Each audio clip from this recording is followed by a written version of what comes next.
मला असं वाटतं की धनंजय मुंडे यांच्या राजीनाम्याबद्दल जे काय बोलायचं होतं ते सगळ्या माझ्या आमदारांनी म्हणजे शिवसेनेच्या आमदारांनी सुद्धा आणि काँग्रेस राष्ट्रवादीच्या आमदारांनी बोलून झालेला आहे। प्रश्न हा सर्वांना पडलेला आहे तो की जे काही व्हिडिओ किंवा फोटो काल आले हे आधी सरकारकडे आले होते की नव्हते हा एक महत्त्वाचा प्रश्न आहे। त्यानिमित्ताने सुद्धा बरीचशी चर्चा आपल्या माध्यमावरती झालेली आहे। मी आता हा आजचा पहिला दिवस झालेला आहे या राजीनाम्याचा आणि एकूणच चर्चेचा। हळूहळू आणखीन विषय पुढे पुढे येत जातील। रोजच तसं पाहिलं तर काही ना काहीतरी भानगडी बाहेर येत आहेत। मला असं वाटतं की मुख्यमंत्री जर पारदर्शी कारभार करत असतील तर त्यांचं स्वागत आहे, पण पारदर्शीपणाने कारभार करताना त्यांचे हात कोणी बांधतायत का हा सुद्धा एक प्रश्न आहे। महाराष्ट्राच्या जनतेला आता या सगळ्याचा वीट आलेला आहे, कंटाळा आलेला आहे। त्यांना त्यांच्या व्यथा सोडवणारं सरकार पाहिजे। एकमेकाच्या व्यथांना पांघरून घालणारं सरकार हे महाराष्ट्राच्या जनतेला नको आहे। आणि आमची सुद्धा हीच अपेक्षा आहे की विरोधी पक्ष म्हणून आम्ही नेमके कोणाचे विरोधी आहोत तर या समस्येच्या विरोधी आहोत। तर चांगलं राज्य घडवण्यासाठी सगळ्यांनी आपापल्या जबाबदाऱ्या पार पाडल्या पाहिजे।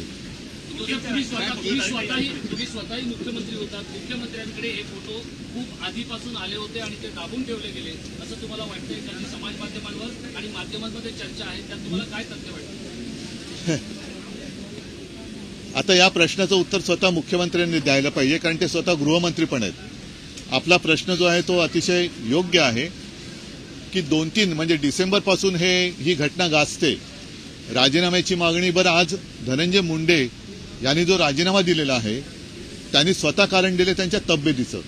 मी त्यांच्या तब्येतीबद्दल कोणते भाष्य करू इच्छित नाही, कारण कोणीही कोणाच्या तब्येतीबद्दल आणि प्रकृती अस्वास्थ्याबद्दल चेष्टा टवाळी करू नये। जशी त्यांनी म्हणजे आमच्यातले जे कोणी गेले त्यांनी माझ्या प्रकृतीबद्दल केली होती, पण मी एक संस्कार पाळणार आहे म्हणून मी कोणाच्याही तब्येतीबद्दल किंवा प्रकृती अस्वास्थ्याबद्दल अजिबात चेष्टा करणार नाही। मात्र नेमकं खरं कारण काय? कारण धनंजय मुंडे यांनी सांगितलं की त्यांना त्यांच्या प्रकृती अस्वास्थ्यामुळे त्यांनी राजीनामा दिलाय। त्याच वेळेला अजितदादा असं म्हणाले की त्यांनी नैतिकतेच्या आधारावरती दिलेला आहे। तर नेमकं कारण काय? आणि जर का त्यांनी प्रकृती अस्वास्थ्यामुळे दिला असेल तर एवढे फोटो आणि व्हिडिओ बाहेर आल्यानंतर सुद्धा त्यांचा राजीनामा मग घेतला का गेला नाही याचं उत्तर सरकारने दिलं पाहिजे। आता माणिकराव कोकाटे यांचा नंबर असेल का? तुम्ही आग्रही होते पण धनंजय मुंडे राजीनामा द्यायला तयार नव्हते।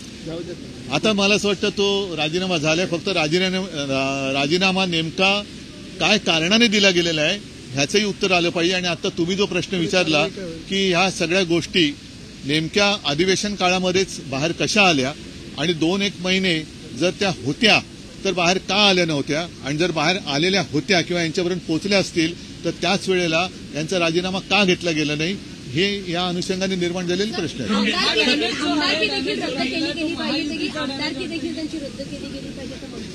आणि त्याचबरोबर खंडणीच्या कारणास्तव हा खून झाला होता आणि आता बघा धनंजय मुंडे यांच्या बंगल्यावर झाली असं समजतंय, तर सहआरोपी करावं का धनंजय मुंडे यांना देखील तशी मागणी केली।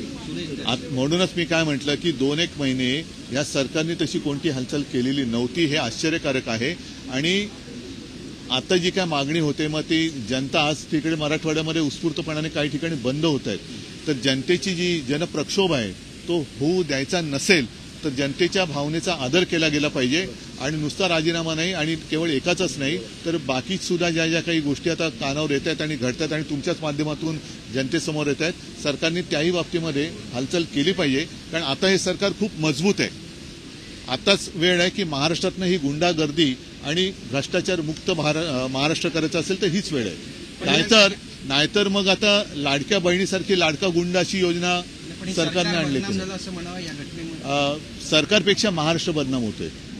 बरं अजित पवारांचा आहे की महायुतीचा हा संपूर्ण डॅमेज होणावा या प्रकरणानंतर या एकूण जी बदनामी होते ती सरकारची होते, पण त्याचबरोबरीने महाराष्ट्राची बदनामी होते आहे आणि महाराष्ट्राची बदनामी कोणत्या परिस्थितीत होता कामा नये हे महाराष्ट्रातल्या प्रत्येक नागरिकाचं मत आहे। महाराष्ट्र के हालात उत्तर प्रदेश या बिहार जैसे हो गए जिस प्रकार से नाही माणिक बरं ठीक आहे. नाही पक्षाच्या वतीने विरोधी पक्षनेत्यासाठी अध्यक्षांकडे भास्कर जाधव यांच्या नावाची शिफारस करण्यात आलेली आहे. अनेक दिवसांपासून केव्हा शिफारस करणार मला तेच मी बोलायला आलो होतो, पण तुम्ही काय मला बोलूच देत नव्हता.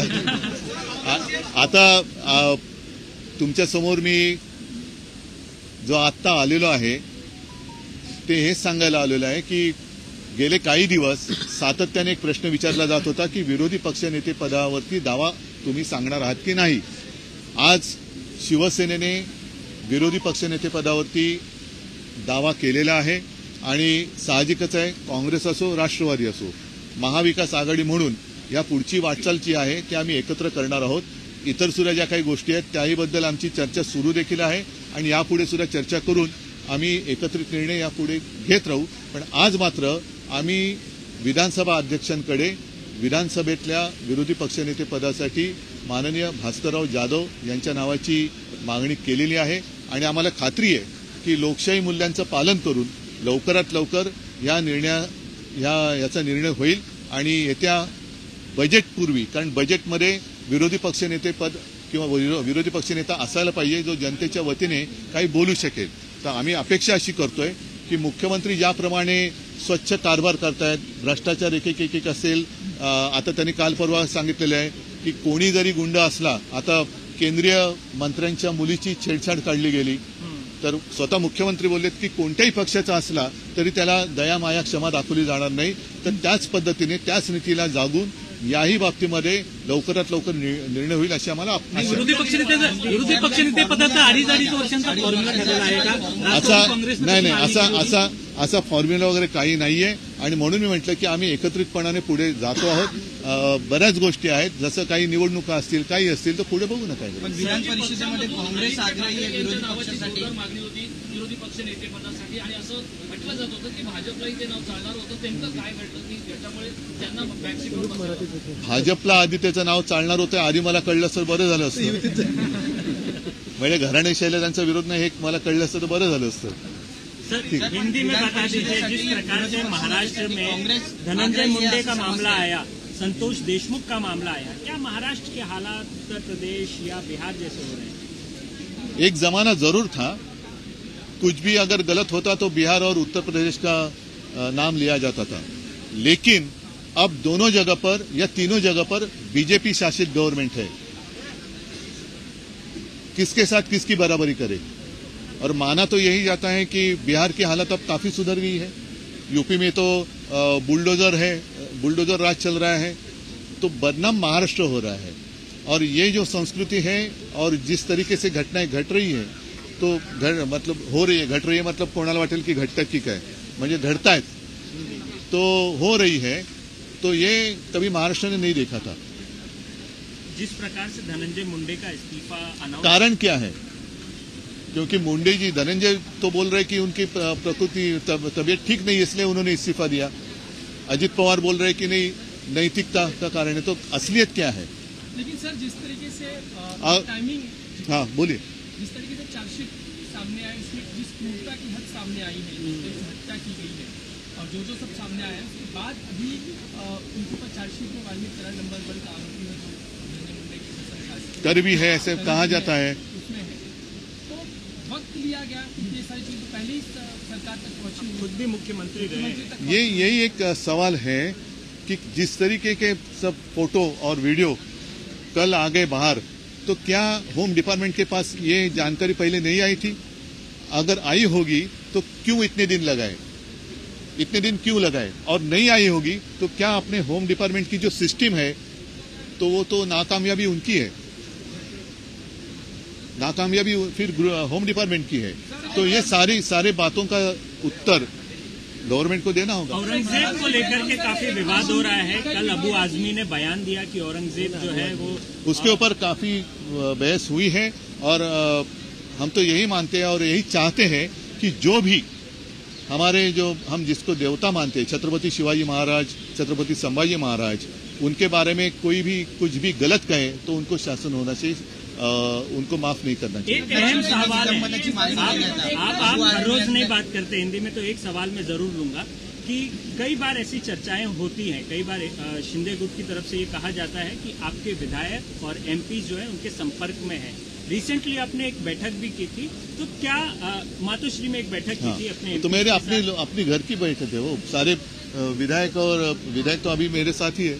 तो क्या इसको लेकर के कितने विधायक जो है, क्या कोई जाने की संभावना है? क्या है? रिपब्लिक